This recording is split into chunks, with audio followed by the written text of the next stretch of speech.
देखिए, सुकून तो हमेशा ही है और मैं समझता हूँ कि हमारी जीवन में लड़ाई देश के लिए रही है। देश के 140 करोड़ लोग उनके लिए रही है, किसान मजदूर गरीब के लिए रही है, कर्मचारी नौजवान हमारी माताओं बहनों की सुरक्षा के लिए रही है। और इसलिए वही संकल्प पहले था, वही संकल्प आज है। लेकिन जिन जिन लोगों के ऊपर भरोसा किया, आपने देखा वो देखने में कुछ और थे। कहते हैं ना, खाली डब्बा खाली बोतल, खाली है संसार, खाली की गारंटी दूंगा, भरे हुए की क्या गारंटी। तो ये खाली की गारंटी वाले लोग थे। ये इनके अंदर ना कोई दम था, ना कोई इनकी नीयत थी। और इसीलिए मैं समझता हूँ कि मैंने भी और हमारे लाखों साथी जो हैं इस हरियाणा में, जो आज अपने सपनों का भारत बनाना चाहते हैं, विकसित भारत बनाना चाहते हैं, उन्होंने भारतीय जनता पार्टी और नरेंद्र मोदी जी के नेतृत्व में, मनोहर लाल जी के नेतृत्व में भारतीय जनता पार्टी ज्वाइन करी है और उसी में हम लोग काम करने में लगे हुए हैं। संगठन की जहाँ तक बात है, संगठन की जो क्षमता, आज पूरी दुनिया का सबसे बड़ा संगठन भारतीय जनता पार्टी है। और जिस तरीके से वो पूरी निष्ठा और ईमानदारी से ज़मीनी स्तर पर काम कर रहे हैं आज, वो अपने आप में बेमिसाल है। एक स्वार्थ की राजनीति जिस तरीके से लोग करते हैं वो वहाँ पर नहीं है। वहाँ पर समर्पण का भाव है, प्यार प्रेम का भाव है, सौहार्द का भाव है। और ऐसा वातावरण और अनुशासन, वो मैं समझता हूँ कि किसी भी पार्टी और देश को ऊपर उठाने के लिए अति आवश्यक है। पीछे मैंने कई मीटिंगें अटेंड करी, हमारे वर्कशॉप हुई, पहले सूरजकुंड के अंदर हुई, उसके बाद और दूसरी कई मीटिंगें हुई।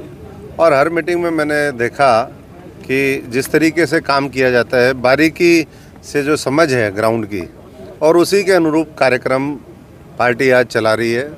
अभी चलो गांव अभियान, कल पूरे देश में शुरुआत उसकी हुई और आप सबने देखा कि 12 लाख जगह ये कार्यक्रम एक ही दिन में इतने बड़े पैमाने पर, मैं समझता हूँ कि कोई भी पार्टी, पहली बात तो उनका संगठन नहीं है।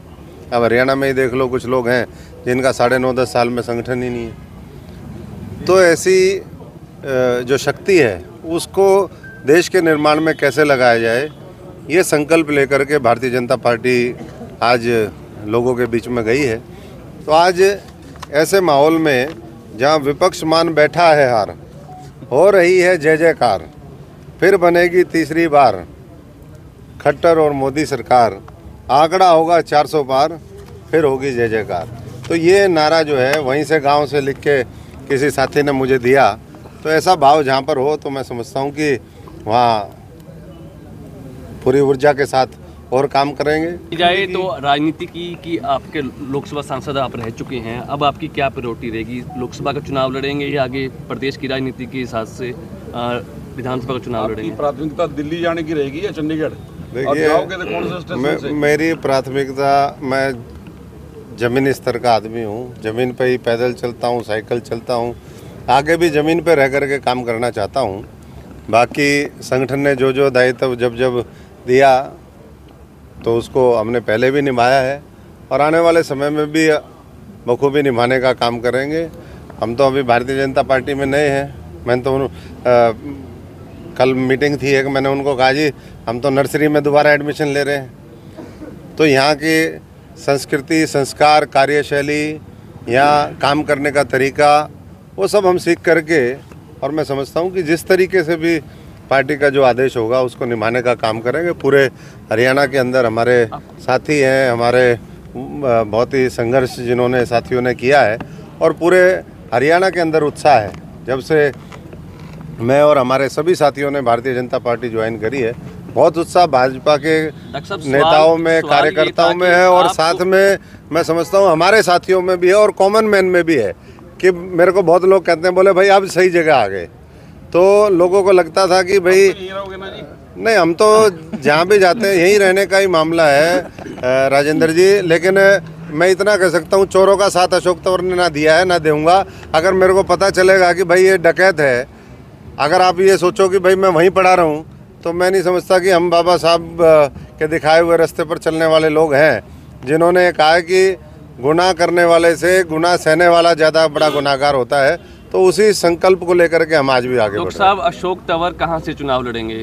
अशोक तंवर जो पार्टी कहेगी चुनाव लड़वाने की कहेगी तो चुनाव लड़ लेंगे, नहीं लड़ने की कहेगी तो पूरी मजबूती के साथ 10 की 10 लोकसभा में और आने वाले समय में 90 की 90 विधानसभा में हम जीतें, ये टारगेट लेकर के 100% रिजल्ट हम हमारे इस प्रदेश से हरियाणा जो 10 की 10 लोकसभा देता है, 90 विधानसभा हैं, उसके लिए हमारा काम करेंगे। भारत की संस्कृति, भारत का गौरव आगे बढ़े, हमारे हर वर्ग की ताकत बढ़े, ये हमारा कौन सा चुनाव लड़ेंगे अशोक तंवर? मैंने स्पष्ट बता दिया कि पार्टी काम करने के लिए कहेगी संगठन में तो वो भी करेंगे, और कोई और जिम्मेदारी देगी तो वो भी निभाने का काम करेंगे। लक्ष्य एक है कि पहले से बड़े मार्जिन के साथ हरियाणा की 10 की 10 हम लोकसभा जीते। पिछली बार एक हरियाणा के बाहर की सीट थी जो पहले नंबर पे आई थी। हमारा लक्ष्य होगा कि हरियाणा की जो टॉप 3 सीटें पूरे देश की हों लोकसभा की, सबसे बड़े मार्जिन 7 लाख, 8 लाख, 10 लाख, जितना वो हो सके उतने मार्जिन के साथ। विपक्ष के पास तो उम्मीदवार ही नहीं है। आप मुझे बता दीजिए कि जितना आज जो सो कॉल्ड विपक्ष है, उनका ज्वाइंट भी उम्मीदवार नहीं है। एक पार्टी के पास तो छोड़ दीजिए, और दूसरी तरफ भारतीय जनता पार्टी में एक साधारण से साधारण आज वर्कर, वो मैं समझता हूँ कि जीतने का मादा रखता है। इस तरीके का काम वो देश की सरकार ने किया, और आने वाले 5 साल में हम इस देश को एक दुनिया की तीसरी बड़ी अर्थव्यवस्था बनाएं। इस देश में जो लोग गरीबी के नीचे आज भी हैं, उनको गरीबी रेखा से ऊपर उठाएं। हर व्यक्ति को रोटी, कपड़ा और मकान मिले, ये सुनिश्चित करें। इंडिया गठबंधन को कैसा आंदोलन पे है सर, मोदी कुछ कर रहा है? देखिए, वो संपर्क कर रही है, पार्टी मंत्रियों ने उनसे वार्ता करी है। हम इतना ही कह सकते हैं कि अभी 2 दिन पहले ही, बल्कि कल ही, इस देश के जो सबसे बड़े किसानों के हमारे नुमाइंदे रहे, मसीहा रहे, उनको भारत रत्न चौधरी चरण सिंह जी को देने का काम इसी भारतीय जनता पार्टी के नेतृत्व में मोदी जी ने और भारत सरकार ने दिया है। कल ही ऐसे ही नरसिम्हा राव जी को दिया है, स्वामीनाथन जी को दिया है, जिनका बहुत बड़ा योगदान इस देश के अंदर कृषि और किसान को, ग्रामीण अंचलों को आगे बढ़ाने का है। और आने वाले समय में जो किसानों के जायज़ मांगे हैं, उनका मैं समझता हूं कि समाधान भारतीय जनता पार्टी का नेतृत्व करेगा। स्वामीनाथन को भारत रत्न दिया गया, स्वामीनाथन की रिपोर्ट भाजपा लागू नहीं कर रही। देखिए, रिपोर्ट भी मैंने वही कहा कि जो भी बातें हैं कुछ चरणबद्ध तरीके से होता है, धीरे धीरे। आज भी मैं कल किसानों से इंटरेक्शन कर रहा था, 25-25 हज़ार रुपये उनके नरमा, उसके लिए मुआवजा आया है। इसी तरीके से और फसलों का है। अगर एक एक किसान की पिछले अगर उठा करके देखो, जो साल का देती है सरकार, वो तो अलग है, लेकिन लाखों रुपए उनके खाते में डालते हैं। और भावांतर से लेकर के तमाम और योजनाएं हैं। और मैं समझता हूं कि किसानों का सम्मान, किसानों का सशक्तिकरण, किसान देश में सबसे मजबूत हो, ये लक्ष्य लेकर के आने वाले 5 साल फिर मोदी सरकार काम